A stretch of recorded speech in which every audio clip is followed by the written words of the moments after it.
Welcome back to Something Private, a podcast for Southeast Asian women by Southeast Asian women, exploring conversations around health, the self, community, and love. My name is Nicole, and I am your producer and host.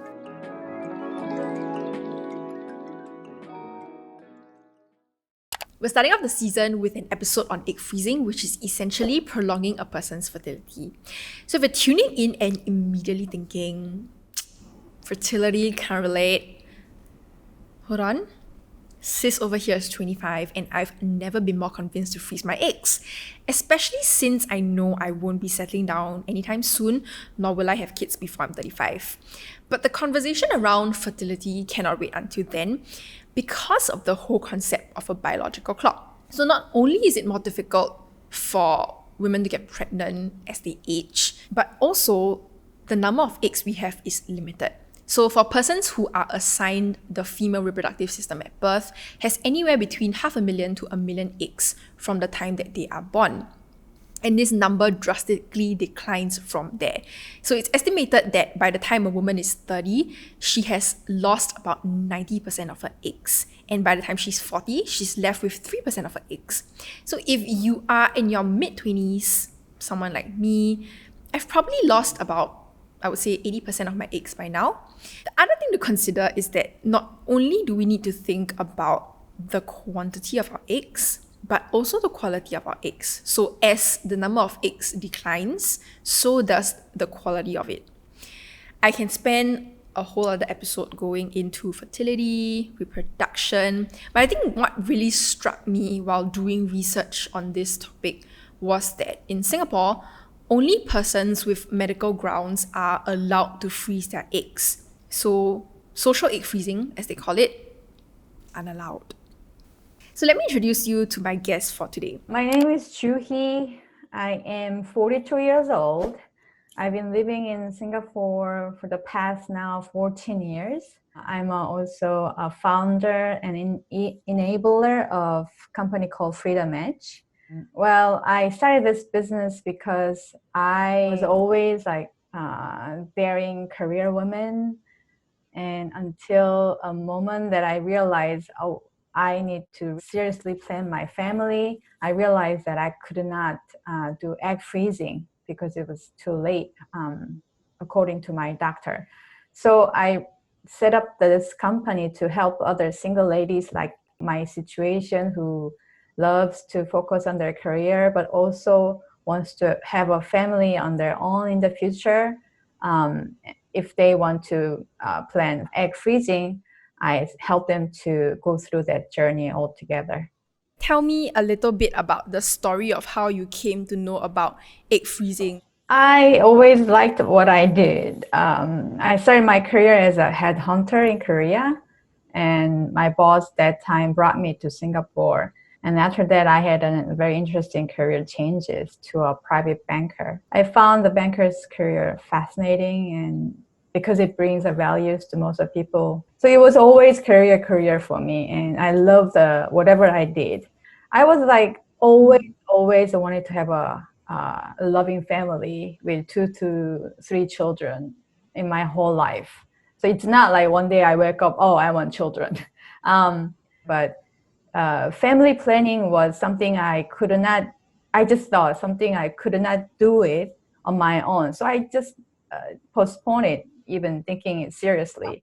Not to mention, plan it on my own. If you want to have a family with a child, what do you need? You need a sperm. And can you produce sperm on your own? You need a man. Yeah. So it's a basic logic. Then only a man could fulfill my dream. So that was a sort of a vague idea of future, what has to happen to fulfill my dream. So until that happened, the fertility health never came to my reality. At what point did you realize that, if I'm not going to be able to find a man, then I really need to start taking matters into my own hands? I started thinking, I am aging. Maybe I should check on my fertility health. I mean, back then, even the word fertility didn't hit me at all. It just, my health, general health, I should check on them. So when I went to Korea for a vacation, my sister popped this question, why don't you just freeze your eggs? I'm like, freezing my eggs? So I just went to see a doctor, and my fertility hormone test level was not that high, but was still good enough for doctor to tell me, rush me, why don't you freeze your eggs? You're already 37. So I was like, okay, let me think about it. So when I came back to Singapore, I did some search. I would not say that was a thorough search, but with the limited information, I just found it's not cost effective, or it doesn't really make sense to me because there's not so much data around, and looks like the success rate is so low for such a procedure that is expensive and invasive and time consuming. And not to mention that it's not available in Singapore because I'm single. So I could not make a decision. You just procrastinate it then, right? Because it's a expensive procedure and you have to travel out. I dated diligently instead. I used dating apps and meeting people, quite a few, but finding a right man hasn't happened, and freezing egg option didn't make sense either. So I was a little restless, but it was when I made a decision to do egg freezing, it was too late, and it didn't make sense for me to go through egg freezing. My fertility level, which is diagnosed by a few blood tests, or to be specific, some hormone tests. The level of this hormone indicates that it doesn't make sense for me to go through that egg freezing, because you might end up getting no eggs, or one, the best. So I cried, of course, at the doctor's office. I couldn't believe I was crying at the time, because you feel vulnerable. So yeah, in the end, I could not freeze my eggs. It was upsetting time. But funny thing is, I thought it was end of the world, meaning I could not make my dream come true, having a child even. But the fertility hormone test just indicates when you go through overstimulating your ovary, you're just getting less eggs than normal people. It doesn't mean that it's impossible to conceive a baby naturally. But back then, I thought it was the devastating news that I cannot have a family. The doctor said that it doesn't make sense for you to do the egg freezing on your own, right? But you mentioned that doesn't mean you will not be able to have children in the future. There's still that slim possibility of a natural conception. Okay, I'll explain. Any woman before menopause can have a baby, right?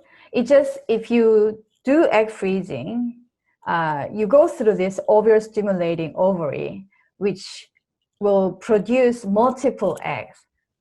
And because of this ovarian reserve hormone test, when you go through this overstimulating ovary, you will have a less eggs, or no eggs at all, depending on the level of the hormone test.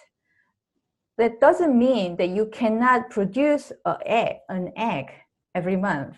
So naturally, in natural conception, our ovary produce one egg at a time, like at least ovulate one mature egg every month. But when you go through overstimulating process in egg freezing, you will produce multiple eggs. That is the whole notion. But because of my fertility hormone tells it's a lower level, I most likely have very, very low egg. So it doesn't make sense to spend that much money to produce one possible egg. That means you can go multiple rounds of egg freezing, meaning spending multiple times of cost to collect one egg, say 2 at a time. So you can have multiple rounds of egg freezing to collect many eggs as possible. Or you can choose natural conception, which will also give you very low chance, but that's not impossible. So the possibilities are there. It's just a little difficult if you age. Okay. But back then, when I'm telling you is at the doctor's office, I just simply thought it's almost impossible. It could be impossible, but you never know. It just doesn't make sense. It just that bomb that it's not possible for you to do egg freezing. I thought it's impossible to have a baby. Well, tell me a bit more about your journey from leaving the doctor's office and deciding that you no longer want to freeze your eggs, and how you've used the knowledge on fertility to empower other women. The first time I took a blood test was 2017, and I did not take any action for 2 years. I just dated diligently. That's what I did. And then in 2019, I went back to doctor's office with the determination, this time I'll do it. Then I heard it, negative news. So I did a research, a thorough research this time, and checked all the data out there, and check on the procedure, check on the risk and cost and data behind. And then I realized I gotta share this to people out there, because there's not so much unbiased information and correct information that's available on the internet. And not to mention, finding anyone who went through egg freezing in Singapore was almost impossible, because, as you know, people don't talk about it. People feel shame. It sort of became a stigma if you are not married at a certain age and not having a baby at a certain age in Asia altogether, right? So first, I thought I share this option and knowledge about fertility health. So I set up a company. Now, let's go into a procedure so then you will understand better. Way before thinking about egg freezing, I would like to recommend that you go to see a doctor to check on your fertility health. This has to be proceeded before even considering egg freezing, I must emphasize. You schedule a doctor's appointment and go on and take a blood test, and plus ultrasound test. So these tests, doctor will know if your body conditions are suitable for egg freezing. So if you hear some alarming words from your doctor, then you will take it seriously. And then even going to a doctor, gives you some idea or conception about fertility health. So I actually recommend this, no matter how old you are, do this. And then once your doctor says, okay, your body condition seems to be good, we can proceed. Then this is important also, because not many hospital or doctors will even mention this. It's body conditioning.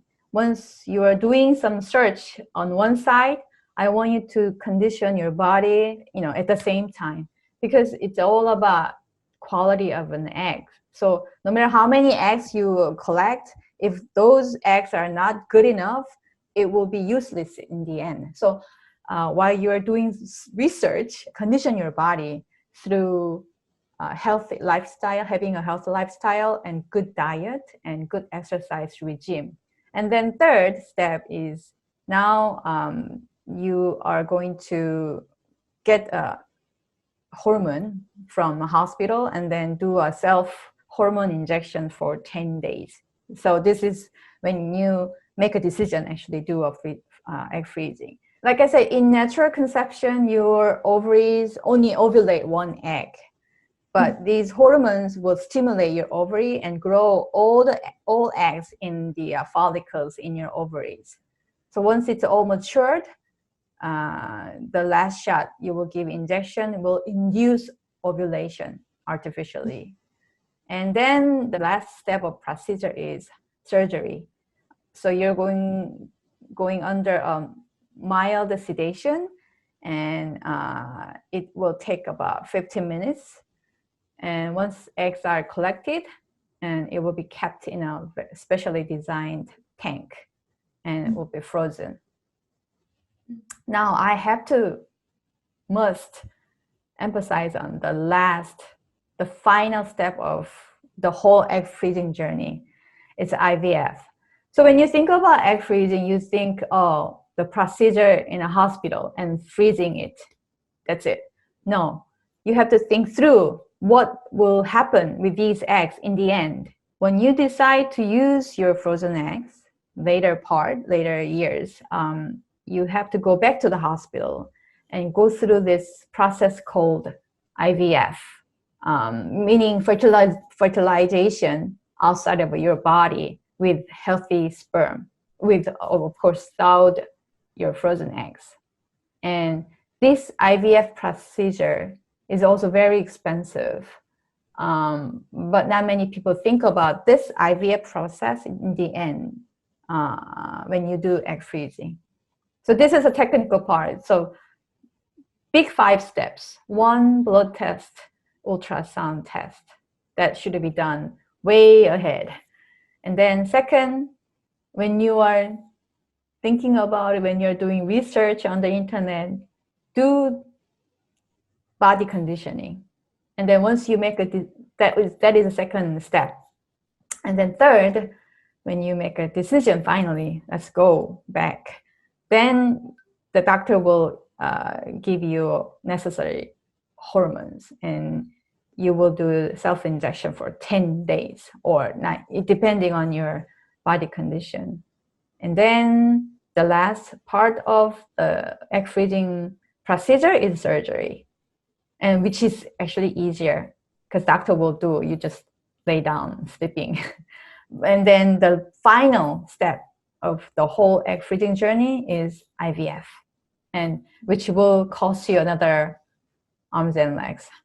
I was gonna say that initially I think egg freezing sounded like a very ideal option to me, but I've heard a lot of stories where people talk about, like, you hear a lot of horror stories of even the third step about injecting the hormones into your body. Like, it seems very scary, and also essentially the cost of the whole procedure, because you're not just paying for the egg freezing, you're also paying for the IVF, right? Yeah, there are risks. It's a procedure, it's a surgery altogether, but it's really unpredictable. Some people experience nothing. It's like having a period. Some women feel headache, right? Yep. Stomach ache or pain, but some women don't have.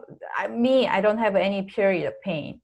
So depending on the person, it cannot generalize, but there is a risk. About 10% experience this hyper stimulation problem, and it could get serious and ended up hospital for a week, and there could be other implications in your body. There are risk for your body, for maybe future baby, but with unlimited data available, it's a similar risk of other surgeries that you could do at a hospital. But with the risk, you really need to consult with your doctor who knows your condition. Once you ask for help for your egg freezing consideration, we will help you. We will go through everything: risk, cost, process, everything. I think what I find very interesting is that beyond providing data and research and, I guess, emotional comfort to these women that you are helping, I find the whole idea of essentially it is medical tourism, right? Like getting people from Singapore, or I'm not sure if you have clients from around Southeast Asia, but getting them over to South Korea to undergo this procedure. So tell me a bit more about, I guess, like the advances in technology with regards to egg freezing in South Korea, why that is a better country for the procedure rather than like the US, for instance, where it's like completely legal, or even countries like Thailand, or I'm not sure, like Hong Kong maybe, but yeah, I was reading you could do it in Malaysia as well. So what are the comparisons that we should be looking out for? There gotta be, deciding factors, right? It could be price, it could be location, it could be safety, it could be a regulatory standards that governs hospitals. So I weighted all these factors and take US and take Taiwan, take Malaysia, Thailand. So many countries out there actually offers this services. With all these deciding factors, I thought Seoul is the place I feel comfortable to recommend to anyone. One thing important is doctor's experience. How can you improve that? How can you know doctor has good experience or many experience? In Korea, there is a third largest fertility center, and the technology here is actually advanced. And when you do some technical research, I could confidently say that Korea's standard is quite high, doctors and hospital. And then safety is also very important. Freezing egg is one thing, but keeping those eggs in a safe environment is the most important part, I think, because if you lose them, your money and time is going to be wasted, right? So there gotta be some regulatory standards set high, so the safety issue was also for me. And US, they actually have a very advanced technology, and not to mention the whole big market for this fertility science. But you flying there takes longer time, and the price there is really high. It's almost 2 times, at some 3 times. So that's when I realized I speak Korean, and I would not choose any other countries myself but Korea. So I thought I could share these factors. We're taking a short break.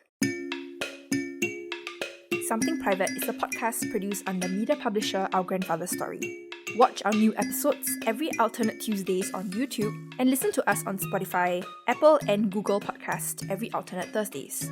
New episodes will be published first on YouTube, and we'll be publishing once every 2 weeks this season.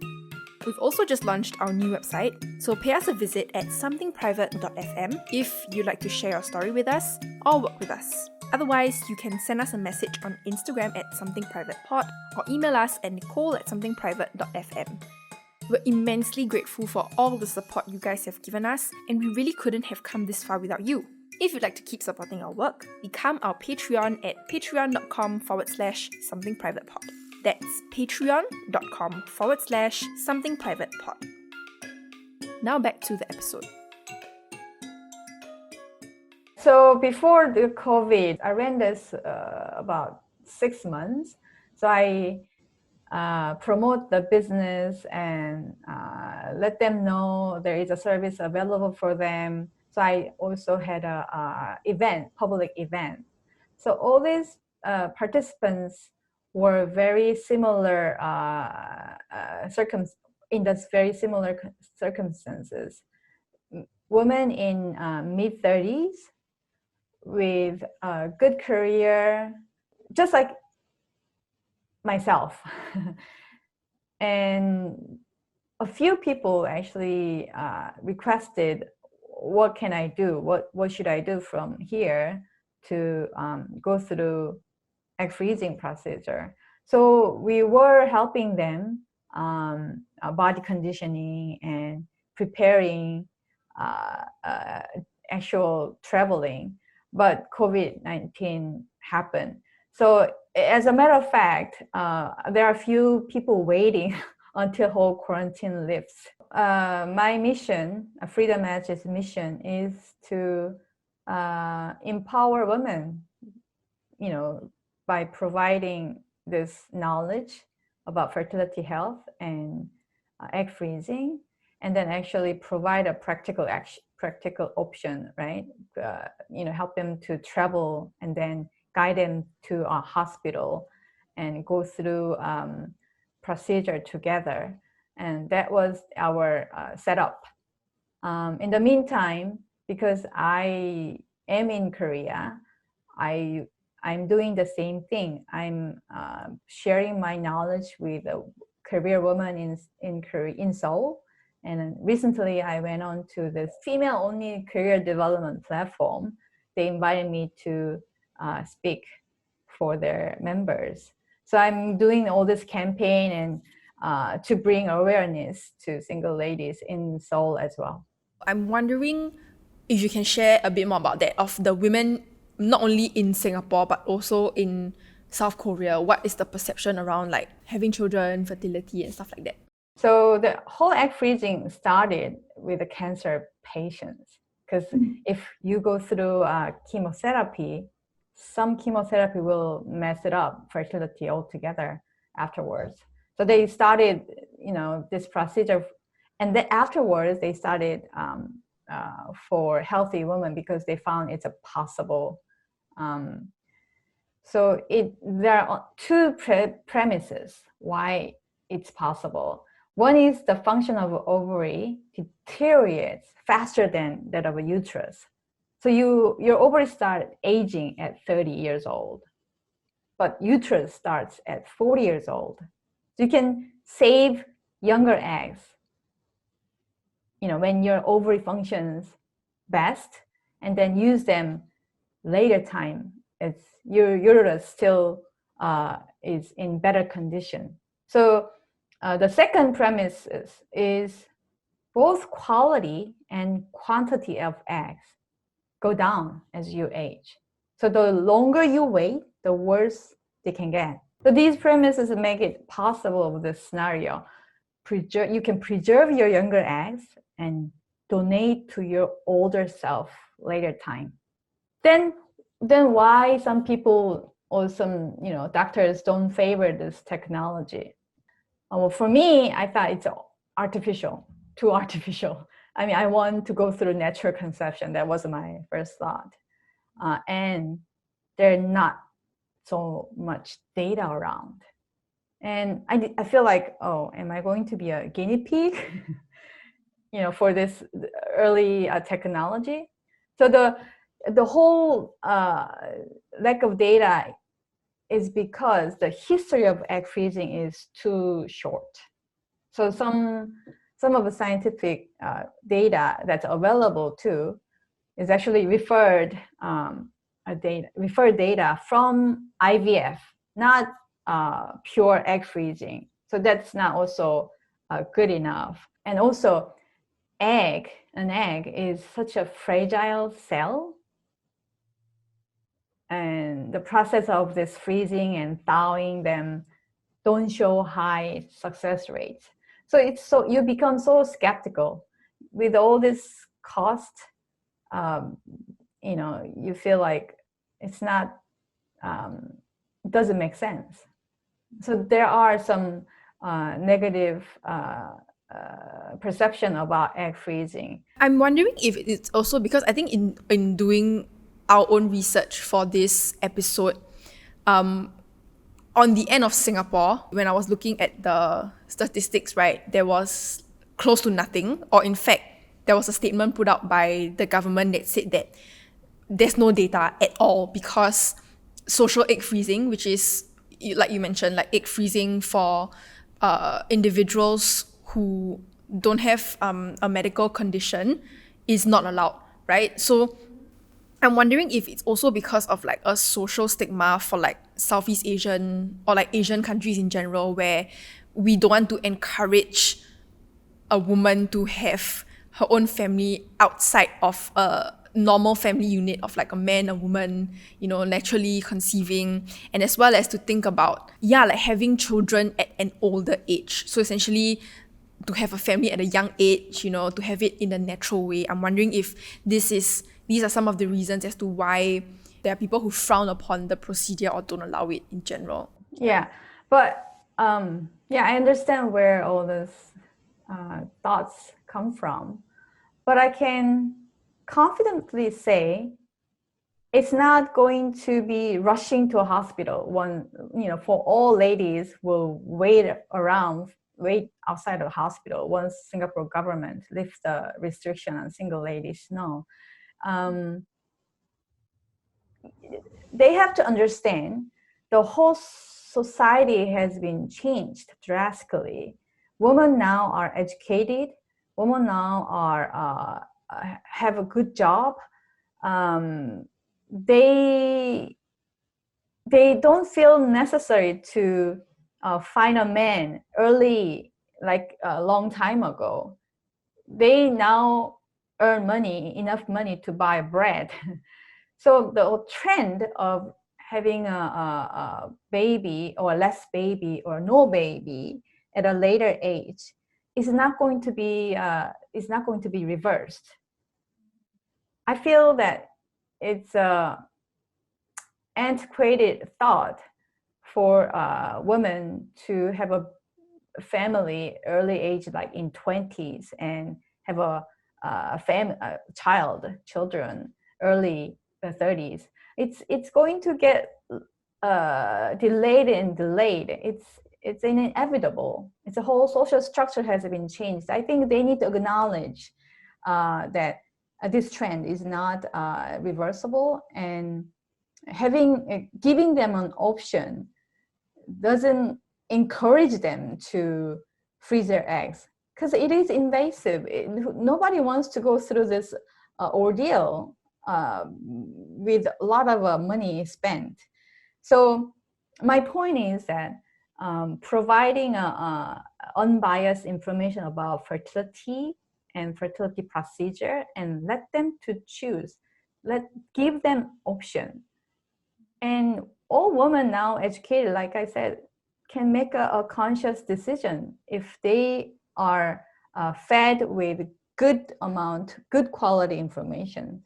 But in Asia, but it is still stigma if they didn't meet the social expectation on women, and if they even consider egg freezing, older generation might give this look. Why don't you just get married and have a family?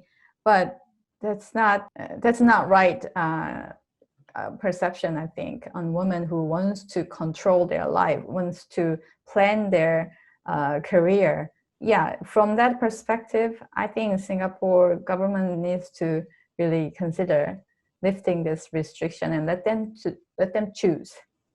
Women are smarter than ever.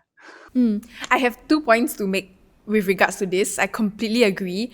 I think the first thing is that when I realized that I couldn't freeze my eggs, I was like I wasn't angry. I was just like, that's a violation of my reproductive rights, is that I am not given the decision or the right to make my own decisions. And I know, having said this, that the term reproductive rights across the world looks very different, because other parts of the world, they're struggling with like abortion bans and abortion laws. And here in Singapore, we're very lucky to not have to go through that struggle. We do have a good government and a good system, I would say, in Asia in general, right? But I think with moving past that, as we advance as a society and as a nation and globally, the next step is to empower women to make her own choices when it comes to reproduction.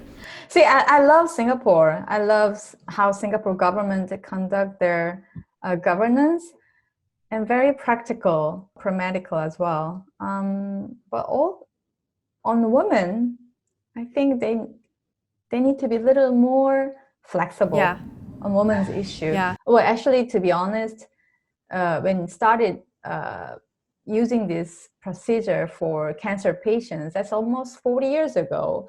And it will only get better as time goes by, right? It's a technology and it's a science behind it. Even open up your chest and conduct surgery long time ago, it's not imaginable thing. But now people just do it. Like if you have a cancer, any health issues, and one day the egg freezing and IVF will become popular. So people think egg freezing is really new technology. No, the very first time that was used was for cancer patients, which was 40 years ago. And then now IVF, I'm sure you know what IVF is, in vitro fertilization, that you will hear some couples go through IVF multiple times.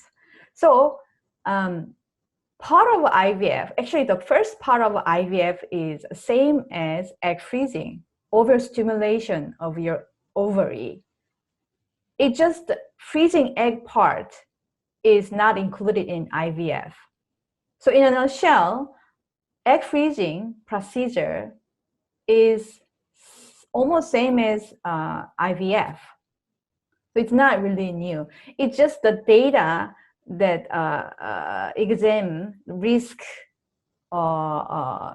is not complete, because it's only recent that healthy women go through egg freezing.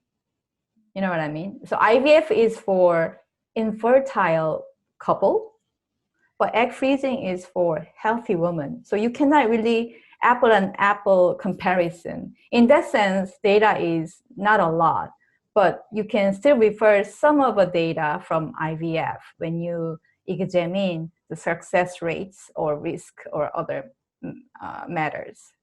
Whatever we've been talking about, egg freezing, a woman caring about her fertility, do you have any last parting words or any advice to give to the women who are tuning into our show? I would like you to think about your future, meaning look into your fertility future. So maybe you can design when you will have a last baby, not the first baby or second baby, the last baby. At what age? So you think backwards. Then you will come to a point, oh, I need to start taking care of my fertility. So I want you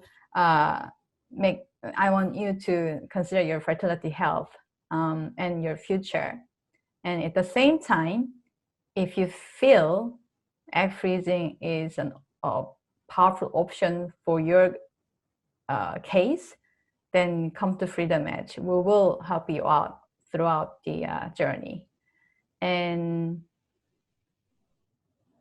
I didn't think about fertility health early enough. So I hope you don't make the same mistakes I made. That's it. Thanks for tuning in to this week's episode on egg freezing and fertility. We have a new website, somethingprivate.fm. So if you guys enjoyed this episode on fertility and egg freezing, let us know what you thought and maybe what you guys might want to hear more about in future. Our little community tab lets you submit your stories or ask any questions that you might have about whatever we're doing, basically get more in touch with us. We're also working on setting up a Telegram channel where you guys would have direct access to messaging us in future, just a little community kind of thing going on. But if you feel more comfortable reaching us on Instagram, feel free to DM us at somethingprivatepod. I'll see you guys in 2 weeks for a new episode.